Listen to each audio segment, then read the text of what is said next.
Hello সবাইকে। আজকে আমি একটা ফেস প্যাক বানিয়ে দেখাবো যাদের মুখে পিম্পল সাথে অ্যাকনে স্পটের প্রবলেম রয়েছে তাদের জন্য, আর তার সাথে সাথে যাদের স্কিনে ট্যানিংয়ের সমস্যা রয়েছে তাদের জন্য। এখানে হাফ চামচ মুসুর ডাল আর 1/4 টিস্পুন হলুদ গুঁড়ো আমি একসাথে মিশিয়ে রেখেছিলাম। সেটাকে আমি একটা বাটির মধ্যে নিয়ে নিয়েছি। এবার তার মধ্যে আমি হাফ চামচ পরিমাণে টক দই দিচ্ছি, আর দেবো 1/4 টিস্পুন পরিমাণে মধু, আর তার সাথে দিয়েছি একটা অর্ধেকটা লেবু, সেটাকে কেটে সেটা চিপে তার রসটা এর মধ্যে দিয়ে দিয়েছি। এই সমস্ত উপাদানগুলোকে একসাথে নিয়ে ভালো করে আগে মিশিয়ে নিতে হবে।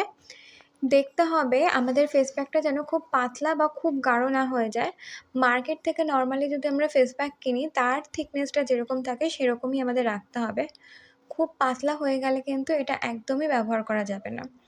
পুরো জিনিসটাকে তোমরা তৈরি করেও রাখতে পারো, বা আমি যেরকম আলাদা আলাদাভাবে মসুর ডালটা গুঁড়ো করে রেখেছি, বাকিগুলো কিনে রেখেছি, দরকার পড়লে মেশাচ্ছি, সেইভাবেও তোমরা রেখে দিতে পারো। আর যদি প্যাকটা বানিয়েও রাখতে চাও সেটাও তোমরা টানা 7 দিন মতো ফ্রিজে স্টোর করে রাখতে পারবে, কোনো রকম প্রবলেম হবে না। এটা ব্যবহারের পদ্ধতি হলো স্কিনের ওপর অ্যাপ্লাই করবে, করে 15 মিনিট মতো লাগিয়ে রেখে দেবে। এরপর 15 মিনিট পর যখন হালকা হালকা শুকিয়ে আসবে তখন জল দিয়ে ধুয়ে ফেলবে, তারপর অবশ্যই একটা ময়শ্চারাইজার কিন্তু অ্যাপ্লাই করে নিতে হবে। টানা 7 দিন ব্যবহার করে দেখতে পারো, আর যদি চাও সপ্তাহে 3 দিন করেও ব্যবহার করে দেখতে পারো।